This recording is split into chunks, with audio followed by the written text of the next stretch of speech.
దళిత MLA, మొదటిసారి MLA వారు ఒక 2 రోజుల క్రితం నార్త్ జోన్ డీసీపీ గారిని కలిసి ప్రాణహాని ఉంది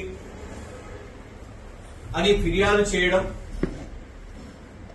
ఆ 2 రోజులు గడవగానే 48 గంటలు గడవగానే వారి మీద హత్యాయత్నం జరిగింది అని పోలీస్ స్టేషన్ లోకి వెళ్లడం ఇవాళ చాలా సీరియస్ అంశంగా ఇవాళ అందరూ కూడా హైదరాబాద్ నగరంలో గమనించాల్సిన అవసరం ఉంది.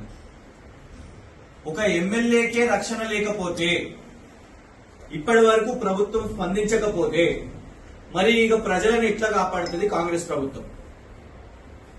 ఎమ్మెల్యే పోయి ఒక కానిస్టేబుల్ కి తన బాధ చెప్పుకుంటున్నాడు, పోలీస్ స్టేషన్ పోయి కానిస్టేబుల్ కి చెప్పుకుంటున్నాడు, 50 మంది నా మీద దాడి చేయడానికి వచ్చిండ్రు, మా గన్లను కూడా గుంజుకునే ప్రయత్నం చేసిండ్రు. అది కూడా పోయి ఈ నియోజకవర్గంలో కూడా కాదు, బయటికి వెళ్ళినాక వేరే నియోజకవర్గంలో వారి మీద దాడి జరిగింది అని అంటే, హత్యాయత్నం జరిగింది అంటే ఎవరు వాళ్ళు?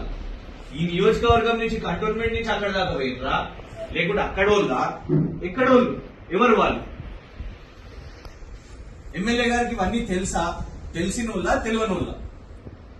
నిన్ననేమో దుండగులని చెప్తారు, ఇవాళనేమో నన్ను చంపే ప్రయత్నం చేస్తున్నారు, మాట్లాడుతున్నారు. మీ మీడియా వాళ్ళందరికీ కూడా తెలుసు, వారికి మంత్రి గారికి అండ కూడా ఉన్నది. ఇవాళ మీడియాలో స్టేట్మెంట్, ఎమ్మెల్యే గారు నన్ను చంపడానికి ప్రయత్నం చేస్తున్నారు, మంత్రులను చూసుకొని చేస్తున్నారు అంటే ఏ మంత్రి? కేవలం వ్యక్తుల మీదే కాదు, మంత్రుల మీద కూడా ఇవాళ ఆరోపణ చేసినట్టే కదా.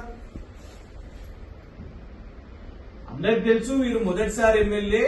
ఉప ఎన్నికలో పొంగులేటి శ్రీనివాసరెడ్డి గారు సపోర్ట్ చేస్తే, ఫైనాన్షియల్ సపోర్ట్ చేస్తే ఎన్నికల్లో గెలిచారు. కానీ ఇవాళ నగరంలో నియోజకవర్గం దాటిన తర్వాత, వేరే నియోజకవర్గం పోయిన తర్వాత, అది కూడా సెక్యూరిటీ ఉండి 3 వెహికల్స్ కాన్వాయ్ ఉండి మంచిగా సైరన్ వేసుకున్న తర్వాత ఇవాళ హత్యాయత్నం జరిగింది అని అంటే ప్రభుత్వం విచారణ చేపట్టాలన్నా వద్దా? ఇవాళ ఇప్పటి వరకు వాళ్ళ గన్మెన్లను హెడ్ క్వార్టర్స్ కి అటాచ్ చేసిండ్రా? దీని మీద పూర్తి ఇన్వెస్టిగేషన్ చేసిండ్రా?